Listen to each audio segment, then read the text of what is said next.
శ్రీకాళహస్తి పట్టణ పరిసర ప్రాంతాల్లో గత 3 రోజులుగా కురుస్తున్నటువంటి భారీ వర్షాల నేపథ్యంలో పట్టణంలోని కోర్టు వద్ద గల కర్మక్రియల మండపం పక్కన ఉన్నటువంటి చెంబేడు కాలువ వద్ద ఆనుకొని ఉన్న 30 అడుగుల కోర్టు ప్రహారీ గోడ కూలిపోవడం జరిగింది. అక్కడ నివసిస్తున్నటువంటి 2 ఇళ్లు పూర్తిగా ధ్వంసం అవడం జరిగింది.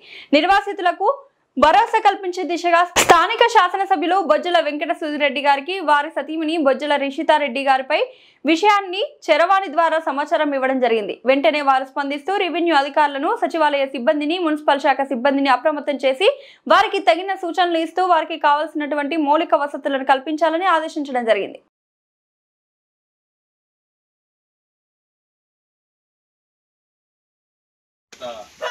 రెండు మూడు రోజులుగా కురుస్తున్నటువంటి ఈ భారీ వర్షాల నేపథ్యంలో స్థానిక శాసనసభ్యులు బొజ్జల వెంకట సుధిరెడ్డి గారు దిశానిర్దేశంతో లోతట్టు ప్రాంతాల్లో ఉన్నటువంటి నిర్వాసితులు ఎవరైతే ఉన్నారో వీళ్ళకి తక్షణమే ఏదైనా అవాంఛనీయమైనటువంటి సంఘటనలు కలిగిన సందర్భంలో ఇటు సచివాలయ సిబ్బందిని, అదేవిధంగా పురపాలక శాఖ అధికారుల్ని, అదేవిధంగా తెలుగుదేశం పార్టీ కార్యకర్తల నాయకుల్ని సమిష్టిగా ఒక తాటిపైకి తీసుకొచ్చి వాళ్ళకి ఏమి కావాలో వసతులు చూడాలని దిశానిర్దేశం ఇవ్వడం జరిగింది.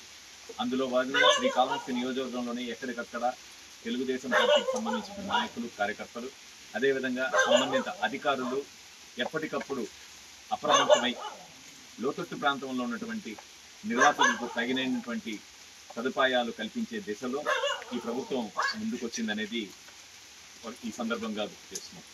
అదేవిధంగా ఈరోజు శ్రీకాళహస్తి పట్టణంలోని కోర్టు పరిసర ప్రాంతాల్లో ఉన్నటువంటి చెంబేడు కాలువ పక్కన ఉన్నటువంటి దగ్గర ఒక 200 కుటుంబాలు కట్టకి ఆనుకొని ఉన్నటువంటి సందర్భం. అదేవిధంగా కోర్టు పరిసర ప్రాంతాలకు సంబంధించినటువంటి ఒక కాంపౌండ్ వాల్ గతంలో నిర్మించడం జరిగింది.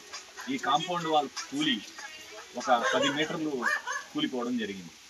అదృష్టవశాత్తు ఎలాంటి చిన్నపిల్లలు కానీ, పెద్దలు కానీ, వృద్ధులు కానీ ఎలాంటి వ్యక్తులు లేకపోవడం, మధ్యాహ్నం ఒక 3:30 ఆ సమయంలో కూలిపోవడం జరిగింది.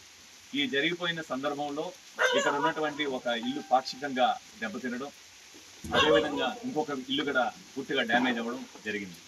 దీనిని స్థానిక శాసనసభ్యులు బొజ్జల వెంకట సుధిరెడ్డి గారి దృష్టికి, అదేవిధంగా వారి సతీమతి రిషితారెడ్డి గారి దృష్టికి తీసుకెళ్లడం జరిగింది. వాళ్ళు నిర్వాసితులకు ఒక భరోసా కల్పించి అధికారులను, ఆర్డీఓ గారిని, అదేవిధంగా మున్సిపల్ శాఖ అధికారులను, సచివాలయ సిబ్బందిని అందరినీ ఒక తాటిపైకి తీసుకొచ్చి వాళ్ళకి అన్ని సదుపాయాలు కల్పిస్తామని భరోసా ఇవ్వడం జరిగింది. జై హింద్, జై జనతా.